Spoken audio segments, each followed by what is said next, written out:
ہم نے جس دور میں اپنے ماں باپ سے دین سیکھا تو اس وقت اتنے فرقے بھی نہیں تھے، نہ بات بات پہ شرک کے فتوے لگتے تھے، اور نہ ہی لوگ دین کو کاروبار بنائے ہوئے تھے۔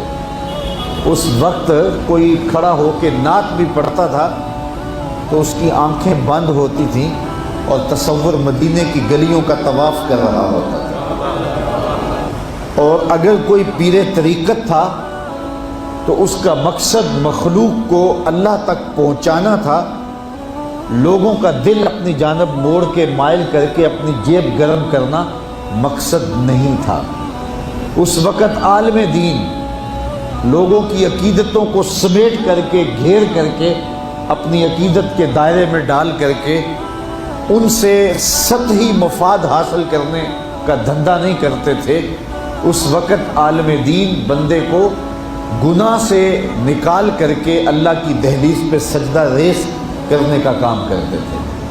اور آج ہم دیکھتے ہیں کہ فرقہ پرستوں نے اسلام کو توڑ کے رکھ دیا، اور جو لوگ بیچارے اللہ کے حضور سجدہ ریز ہوتے ہیں ان پر شرک کے اور بدعت کے فتوے لگا کر کے ان کو اسلام سے بدزن کرنے کی کوشش کی، اور نعت خانیاں ایک بہت بڑا کاروبار بن گیا، اور پیری مریدی ایک بہت بڑا دھندا بن گیا۔ تو اس دور کے اندر اپنی اولاد کو سنبھالنا، وہ طرح طرح کے سوال کرتی ہے، پوچھتی ہے، تو پھر ان کو دین پر مطمئن رکھنا اتنا آسان کام نہیں ہے۔ ہمارے والدین نے ہماری تربیت کی تو ان کے لیے قدرے آسان تھا، لیکن ہمارے لیے اپنی اولاد کو سنبھالنا اور دین کی راہ پہ ڈالنا قدرے مشکل ہے۔ لیکن ہمارے والدین نے جو آسان کام کیا تھا اس کے لیے بھی بڑی محنت کی تھی، اور ہم اپنی اولاد کے لیے کیا اتنی محنت کر رہے ہیں جتنی محنت ہمارے والدین نے ہمارے اوپر کی تھی۔ تو اگر ہم نہیں کر رہے تو پھر ہماری اگلی اولادیں یا ان کی اگلی نسلیں پھر کن ہاتھوں میں ہوں گی؟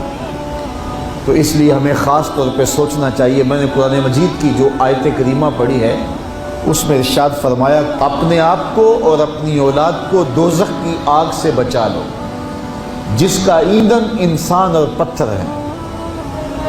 تو مجھے اور آپ کو اپنی اولاد کی حفاظت کرنی چاہیے۔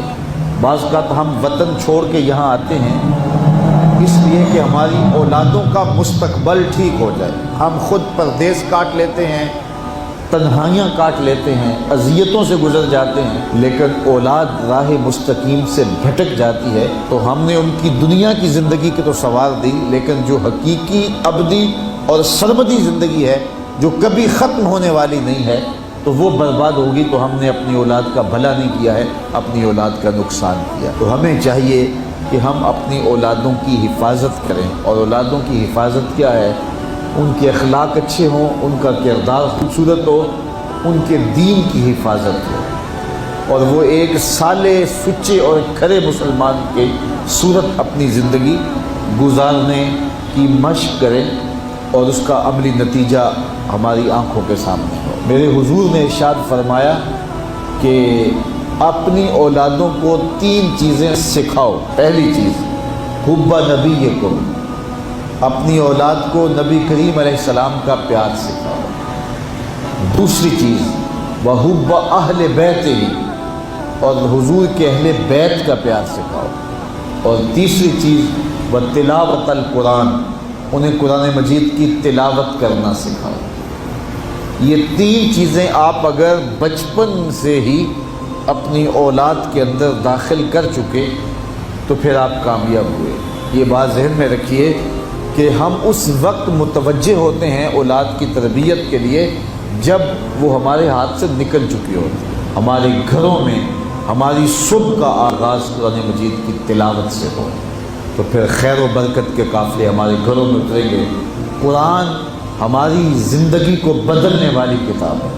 جب ہمارا ربط اس کتاب سے ہو جائے گا، پختہ تعلق اس کتاب سے قائم ہو جائے گا، تو پھر زمانے کی تیز آندھیاں بھی ہمارے پائے استقلال میں لغزش نہیں لا سکتی ہیں، نہ ہمارے عقائد میں خرابی آ سکتی ہے، نہ ہمارے عمل میں کمزوری آ سکتی ہے۔ اس لیے ہمیں معمول کے طور پہ قرآن مجید کو اپنی زندگیوں میں شامل کرنا چاہیے اور اپنی اولاد کو اس کا خوگر بنانا چاہیے۔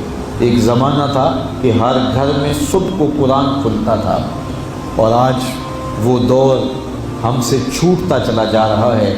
صبح کے وقت موبائل تو کھلتے ہیں لیکن قرآن نہیں کھلتا، جس کا نتیجہ کیا، آج بے برکتیوں کے ڈیرے ہیں۔